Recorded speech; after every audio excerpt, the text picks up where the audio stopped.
Haleluya, turagushimye mwami, turaguhimbaje.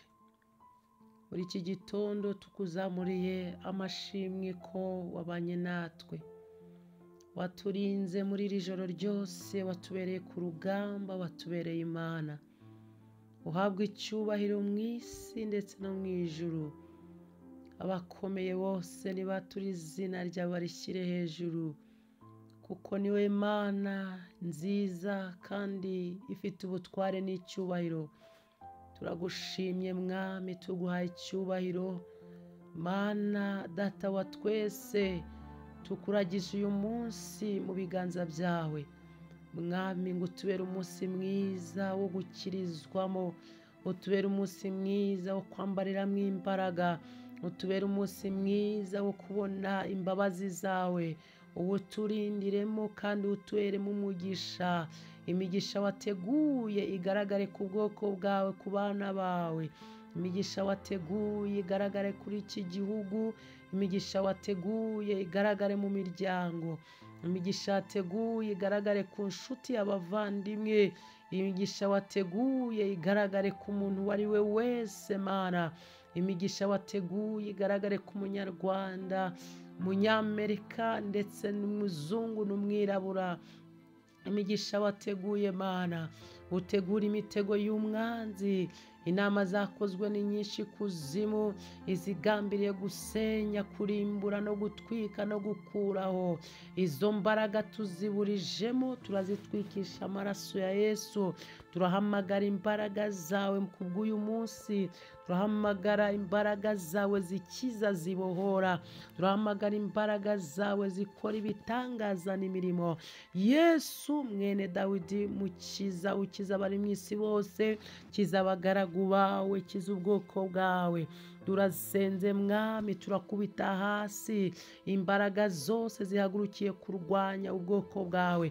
Waravuze ngo baducuriye intwaro, ariko izo ntwaro bacuze zose ntacyo zizigera zimara.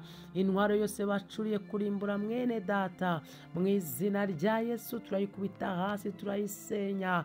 Waduhaye Uwiteka ubutware ku rurimi rwacu, watubwiye ku rurimi rwacu waruhinduye umwambi, ururimi rwacu waruhinduye inkota isenya, icumu itihinguranya. Reka muri iki gitondo Uwiteka Imana, buri wese agira amahirwe, buri wese agira umugisha. Uwo ari we wese turi kumwe muri uku gusenga, reka Uwiteka abone ukuboko kwawe n'ikiganza. Mana data, ugiye kugenda ugendane nawe. Mana data, ugiye kwirirwa mu rugo wiriranwe nawe. Mwami Yesu Kristo, ugiye mu murimo wawe ubane nawe. Mana data wa twese, tukubone kandi tubone ukuboko kwawe muri byose. Abari kwa muganga ubagereho, abari muri gereza ubagereho mu izina rya Yesu. Abarushye baruhure, abashavuye basubizwe mu imbaraga.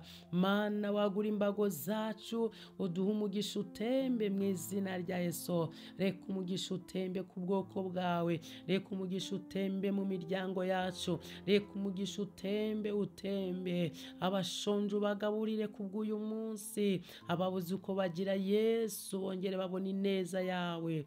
Haleluya, bongere babone ukuboko kwawe, bongere babone ikiganza cyawe.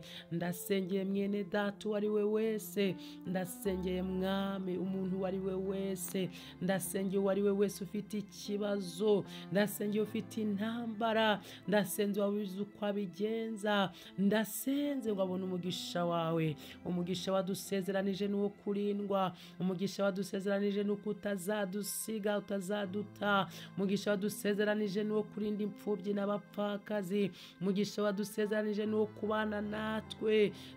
Niyo mpamvu muri aka kanya tukuragije ibyo dufite, tukuragije ibyo dufite byose, tukuragije mwami biri imbere. Uwiteka ngo biyoborwe nawe, kandi Uwiteka ikiganza cyawe aba ari cyo gikiza, aba ari cyo gikiza. Ngaho kiza Mana, ineza wijojobe mu mitima yacu, ku bugingo bwacu, mu buzima bwacu. Ineza yawe ihindure byose mu izina ryawe Yesu Kristo wa Nazareti. Urakoze mwami, icyubahiro ni icyawe mu isi ndetse no mu ijuru. Amen.